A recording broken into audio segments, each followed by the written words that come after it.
Assalamualaikum warahmatullahi wabarakatuh. Selamat bertemu kembali dengan materi pembelajaran fisika kelas 11 MIPA. Mudah-mudahan kalian dan kita semua tetap sehat walafiat, tidak kurang suatu apapun, dan tetap selalu semangat dalam menuntut ilmu. Ya, pada pertemuan kali ini kita akan membahas materi alat-alat optik dengan subpokok bahasan yaitu mata dan kacamata. Ya, kita akan bahas pada subpokok bahasan ciri-ciri dan bagian-bagian mata secara umum yang berhubungan dengan pelajaran fisika sudah tentu, yaitu cahaya dan lensa. Tidak secara spesifik karena panca indera mata adalah bagian panca indera yang begitu rumit, sehingga kalau kalian ingin memperdalam tentang panca indera mata, kalian harus masuk ke jurusan kedokteran spesialis mata secara khusus.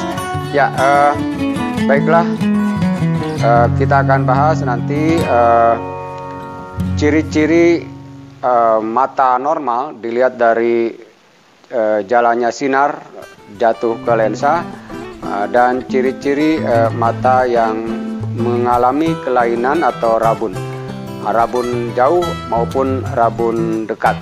Ya, kita akan bahas nanti secara singkat, dan diharapkan setelah membahas materi kalian bisa mengetahui dan bisa membedakan dan bisa menjawab soal-soal tentang yang berhubungan dengan mata normal dengan mata rabun, dan kalian diharapkan menjadi tahu apa itu yang dimaksud dengan ciri mata yang normal dan apa yang dimaksud dengan mata yang mengalami kelainan atau rabun.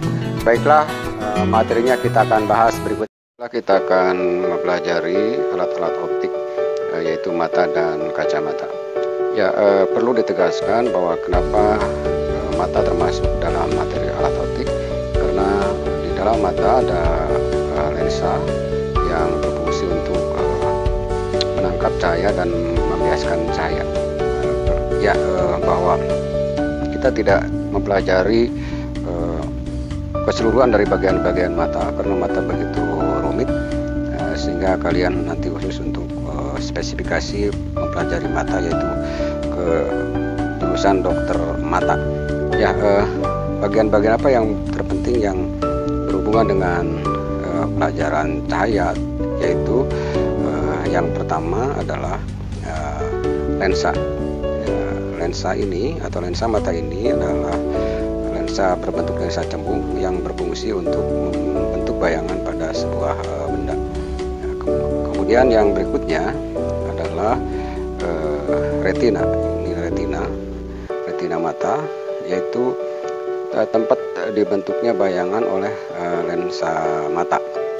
Jadi bayangan yang dibuat adalah jatuh pada retina. Kemudian yang berikutnya adalah nomor 3 ini adalah lapisan atau kornea mata. Ya, kornea mata berfungsi untuk melindungi mata atau melindungi lensa atau memproteksi lensa, yaitu berbentuk lapisan bagian luar. Dia berfungsi untuk melindungi lensa mata dari benda-benda yang masuk ke lensa mata. Ini Tuhan maha pinter, karena lensa ini supaya terjaga, sehingga dibuatlah lapisan pelindung atau proteksi yang disebut dengan pelindung mata atau kornea mata. Yang berikutnya ini adalah nomor 4. Nomor 4 ini bagian atas dan bagian sama, namanya adalah pupil mata atau otot mata. Nah, otot mata ini berfungsi untuk mengatur intensitas cahaya yang masuk ke mata atau yang disebut dengan diafragma. Jadi, pupil atau otot mata ini adalah untuk mengatur intensitas cahaya yang masuk ke lensa mata atau yang berfungsi sebagai diafragma mata.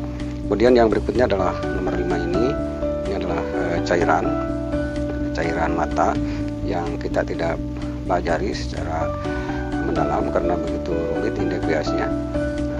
Kemudian berikutnya kita akan lanjut ke kelainan mata atau cacat mata. Ya, kita akan pelajari bagaimana proses jalannya sinar pada yang mengalami cacat mata atau rabun. Tapi sebelumnya kita harus mengetahui apa yang disebut dengan mata normal atau mata yang tidak cacat. Ya, kita harus mengetahui pertama adalah pembentukan bayangan pada mata normal, kemudian ciri-ciri yang lain. Ya, ciri-ciri mata yang normal atau mata yang tidak mengalami kelainan. Yang pertama kita lihat adalah sinar datang. Ini adalah sinar datang dari benda, maka jatuh ke lensa dan sinar-sinar yang datang dari benda ini akan berpotongan pas di retina mata. Itulah yang disebut dengan mata normal, dilihat dari jalannya atau proses jalannya sinar datang. Kemudian ciri yang lain bahwa mata normal memiliki titik baca terdekat atau punktum proksimumnya 25 cm. Ini adalah ciri dari mata normal. Kemudian bagaimana dengan jarak baca terjauhnya atau punktum remotumnya, bahwa mata normal bisa melihat pada jarak baca terjauh tidak terhingga. Seperti kita mengamati gunung atau benda yang jauh, kita akan nyaman dan masih nyaman. Itulah ciri dari mata normal yang memiliki titik jauh tidak terhingga. Ya, kita jelaskan bahwa titik dekat mata atau punktum proksimum yaitu jarak baca terdekat yang masih bisa dibaca oleh mata dengan mata nyaman atau mata tak berkomunikasi atau rileks. Itulah dengan titik dekat mata. Berapa? Ingat bahwa mata normal jarak baca terdekatnya adalah 25 cm di depan matanya. Kemudian bagaimana dengan titik jauh matanya? Bahwa titik jauh mata normal atau punktum remotum yaitu jarak baca terjauh yang masih dapat dibaca oleh mata dengan mata tak berkomunikasi. Artinya mata normal bisa membaca atau melihat benda jauh dengan kondisi rileks atau tidak lelah. Itulah yang dengan titik jauh atau titik punktum remotum. Kemudian penegasannya bahwa mata normal atau mata yang tidak cacat adalah memiliki titik punktum proksimum 25 cm dan memiliki titik punktum remotumnya tidak terhingga, dan bayangan yang dibentuk oleh lensa mata jatuh tepat di retina mata. Itulah mata yang normal. Nah, pertanyaannya berarti ada mata yang tidak membuat bayangan ini jatuh di retina, bisa di depan atau bisa di belakang retina. Inilah yang disebut dengan kelainan mata atau cacat mata. Nah, coba kita pelajari seandainya bagaimana kalau titik potong sinar bias ini jatuh di depan retina atau di sini. Nah, apa akibatnya? Maka akibatnya atau efeknya dia mengalami rabun jauh atau miopi. Saya ulangi, kalau seandainya mata tidak bisa membuat bayangan atau titik potong sinar bias ini di retina dan dia bisanya di depan retina, maka efeknya atau akibatnya dia tidak memiliki atau tidak mampu melihat dengan jauh seperti orang normal. Itulah yang disebut dengan rabun jauh atau miopi. Kalau didefinisikan, yaitu miopi adalah mata yang tidak dapat membaca pada jarak baca terjauh seperti orang normal. Itulah definisinya. Nah, kemudian coba kita kendali lebih jauh lagi pada rabun jauh ini. Nah, skema jalannya sinar atau cahaya pada rabun jauh atau pada mata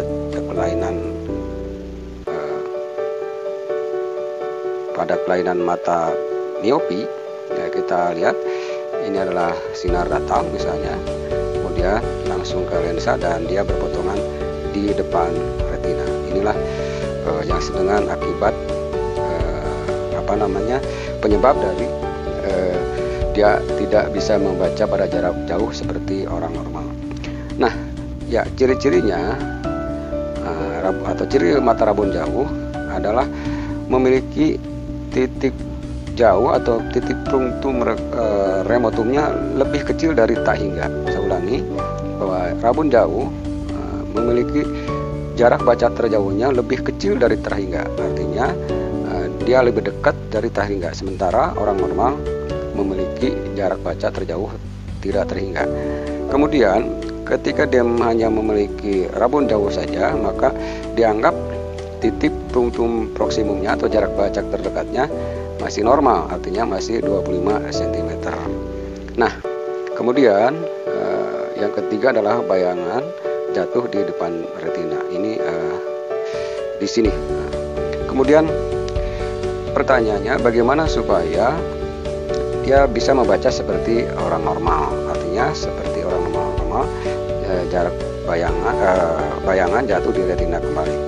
Nah, lensa yang harus dipakai atau lensa pembantunya untuk rabun jauh supaya penderita atau rabun jauh dapat membaca seperti orang normal, maka jenis lensanya harus, yang pertama adalah harus bersifat divergen atau membuka atau menyebar cahaya. Artinya dia harus menyebarkan cahaya ketika sebelum jatuh ke lensa mata. Kemudian sudah bertentu karena lensa yang bersifat menyebarkan cahaya adalah jenis lensa negatif atau lensa cekung.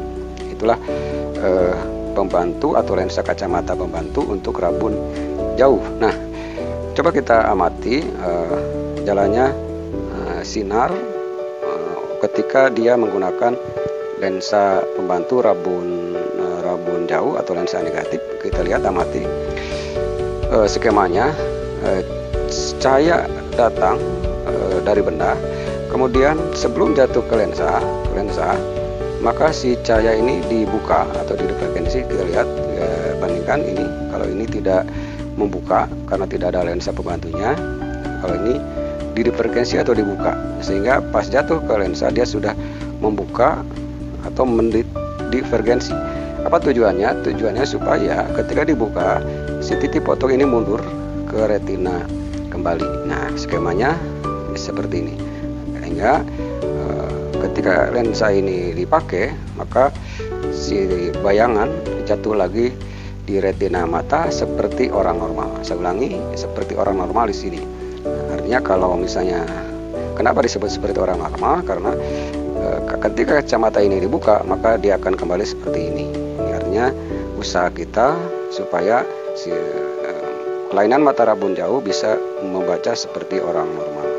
Nah, ya, itulah ciri-ciri dari mata rabun jauh.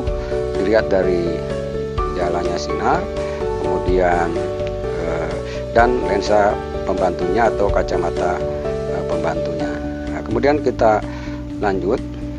Kemudian yang berikutnya adalah rabun dekat, ya, atau yang memiliki cacat rabun dekat atau tidak melihat pada jarak baca terdekat.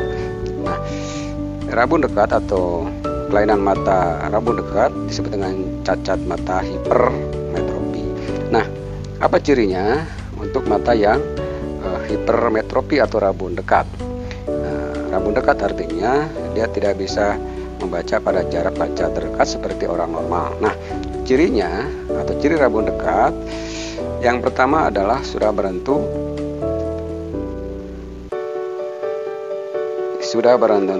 dia memiliki titik dekat lebih besar dari 25. Artinya sudah bergeser ke depan, sementara orang normal 25 cm. Tapi titik jauhnya, karena dia hanya berubah pada titik dekatnya, maka titik jauhnya dianggap masih normal. Nah, nanti akan kita bahas kalau dua-duanya berubah ini apa namanya. Ini namanya presbiopik. Nanti kita akan bahas lebih lanjut. Nah, yang berikutnya, bayangan benda jatuh di belakang retina. Nah, itulah ciri dari rabun dekat atau hipermetropi. Nah, coba kita amati bagaimana proses jalannya sinar untuk mata hipermetropi. Ya, kita lihat ini adalah sinar datang. Misalnya ini adalah lensa mata.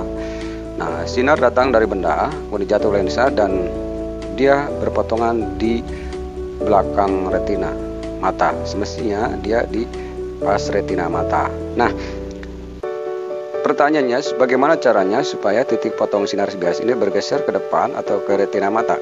Maka lensa kacamata pembantunya atau lensa kacamata untuk rabun dekat adalah lensa yang harus menciutkan atau mengumpulkan cahaya sehingga pas dia maju ke depan ke sini ke retina mata si titik potong sinar bias ini. Ya, jenisnya untuk rabun dekat atau kacamata rabun dekat adalah jenis lensa konvergen atau jenis lensa yang mengumpulkan cahaya sifatnya. Kemudian sudah berentu jenisnya adalah lensa positif, karena lensa positif lah yang memiliki sifat mengumpulkan cahaya atau konvergen.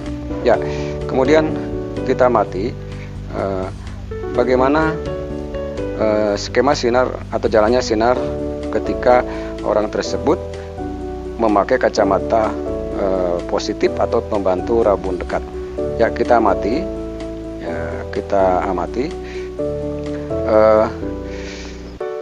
Kita perhatikan bedanya. Ketika misalnya dia tidak menggunakan kacamata, sinarnya seperti ini, langsung berpotongan sinar bias. Nah, ketika dia menggunakan lensa pembantu atau lensa positif sebagai pembantu, maka si sinar datang sebelum jatuh ke lensa ini, dia diciutkan. Lihat bedanya. Ini sudah menciut, beda dengan yang ini. Ini belum menciut atau mengumpul, dan ini sebelum cahaya datang ke lensa atau jatuh ke lensa maka sudah menciut atau mengumpul. Nah, dan tujuannya supaya si titik potong sinar bias ini jatuh kembali ke retina. Ya, inilah skemanya. Ya, kita lihat skemanya. Dia sudah jatuh lagi atau berpotongan lagi di retina mata. Apa ini artinya? Artinya bahwa ketika dia menggunakan kacamata positif, maka dia bisa membaca seperti orang normal. Berapa? Pada jarak baca 25 cm. Nah, itulah skema jalannya sinar ketika menggunakan lensa pembantu untuk mata rabun dekat. Ya, itulah penjelasan tentang mata normal, mata rabun dekat, dan mata rabun jauh. Mudah-mudahan kalian lebih menjadi mengerti, menjadi paham bagaimana usaha kita ketika kita mengalami cacat mata atau kelainan mata, baik hipermetropi atau miopi. Ya, berikutnya. Nah, pertemuan untuk yang terakhir adalah sebagai evaluasi. Coba kalian kerjakan soal atau pertanyaan soal ini. Coba kalian kerjakan pertanyaan atau latihan soal. Yang pertama, sudah berarti jawabnya harus singkat saja. Yang pertama adalah apa yang dimaksud dengan mata normal, kemudian sebutkan ciri-cirinya. Yang kedua, apa yang maksud dengan A, titik dekat mata atau jarak baca terdekat. Kemudian yang ketiga, apa yang dimaksud dengan rabun mata atau kelainan mata. Kemudian yang keempat, sebutkan jenis lensa kacamata rabun dekat dan sebutkan alasannya. Kemudian yang kelima, apa yang disebut dengan mata rabun jauh dan sebutkan ciri-ciri lensa pembantunya. Nah, itulah pembelajaran kita kali ini. Mudah-mudahan kalian tetap semangat dan menjadi lebih mengerti. Dan berikutnya kita akan coba membahas tentang latihan-latihan soal baik untuk rabun dekat dan rabun jauh. Terima kasih atas atensinya. Selamat bertemu kembali di materi pembahasan berikutnya, dan kita tetap semangat dan mudah-mudahan tetap selalu sehat. Terima kasih.